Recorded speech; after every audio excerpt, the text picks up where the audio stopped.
धन्यवाद अध्यक्ष महोदय। मुझे राजस्थान कोचिंग सेंटर संशोधन बिल 2025 पर बोलने का अवसर मिला। क्योंकि मैं नौजवान हूं, मैंने बेरोजगारी की पीड़ा देखी है और बेरोजगारी की पीड़ा सही है।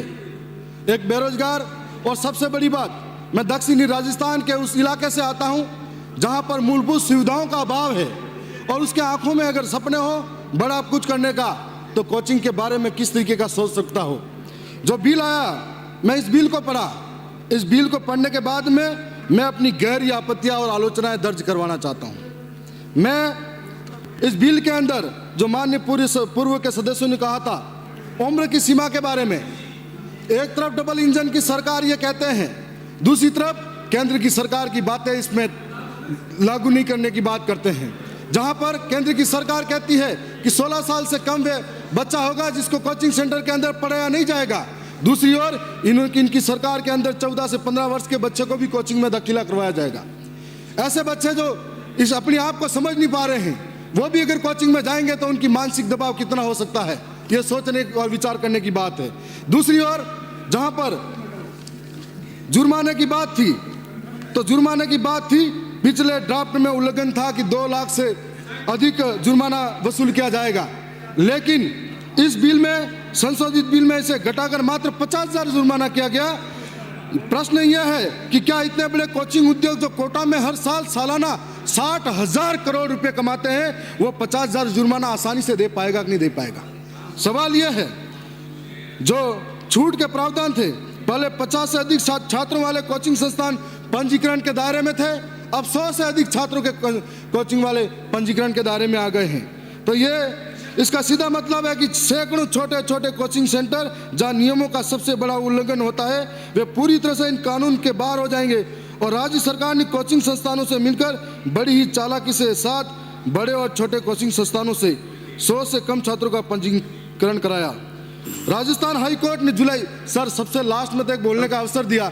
मुझे लगता है कि मैं आदिवासी क्षेत्र से आदिवासी विधायक हूं, इसलिए मेरे साथ हर बार अन्याय होता है, मुझे लास्ट में बोलने दिया जाता है और समय का भी मुझे पाबंद किया जाता है। सर ये नहीं हो सकता। सर मैं, राजस्थान हाई कोर्ट ने जुलाई 2025 में स्पष्ट निर्देश दिए थे कि जब तक राज्य का बिल कानून नहीं बनता तब तक केंद्र की गाइडलाइंस लागू नहीं की जाए। इन गाइडलाइन में न्यूनतम आयु, बायोमेट्रिक उपस्थिति, अवकाश का नियम शामिल थे, लेकिन आज हम देख रहे हैं कि सरकार ने खुद ही उम्र सीमा हटा दी, बायोमेट्रिक और छुट्टी जैसे प्रावधान गायब कर दे।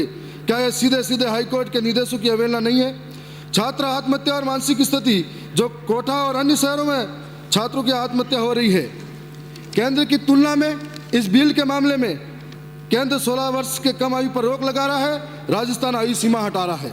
केंद्र बायोमेट्रिक उपस्थिति, छुट्टियां अनिवार्य कर रहा है, राजस्थान इन प्रावधानों को बाहर कर दिया है। केंद्र विकलांग छात्रों, वंचित वर्गों के लिए विशेष प्रावधान है, राजस्थान इसका कोई जिक्र नहीं कर रहा है। यह स्पष्ट है कि जहां केंद्र ने सुरक्षा, समानता और कल्याण की दिशा में कदम बढ़ाया था, वही राजस्थान का संशोधन बिल उल्टे रास्ते पर जा रहा है। यह बिल छात्र हितैषी नहीं बल्कि कोचिंग उद्योग हितैषी बिल है। और मैं सदन से निवेदन करना चाहता हूं कि संशोधन बिल को पुनः विचार हेतु भेजे। सबसे महत्वपूर्ण बात कि विद्यालय के अंदर जो पढ़ा रहे हैं उनको कोचिंग सेंटर पे नहीं लगाया जाए। मैं एक और विशेष बात कहना चाहूँगा कि दक्षिणी राजस्थान से आता हूँ, मैं बेरोजगारी की पीड़ा देखी है। कांग्रेस की सरकार के अंदर जब पेपर लीक हुआ था तो उस पेपर लीक के अंदर मैं भी शिक्षक बन जाता, लेकिन लीक हो गया था। इसके बाद में मैं ये कहना चाहूँगा कि एसआई भर्ती का पेपर रद्द हुआ।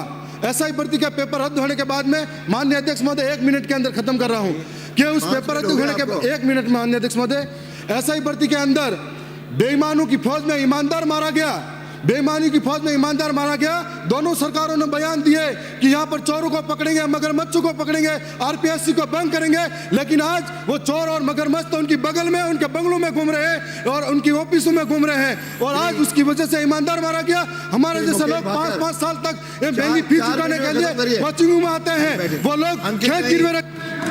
अंकित बेटा 4 मिनट।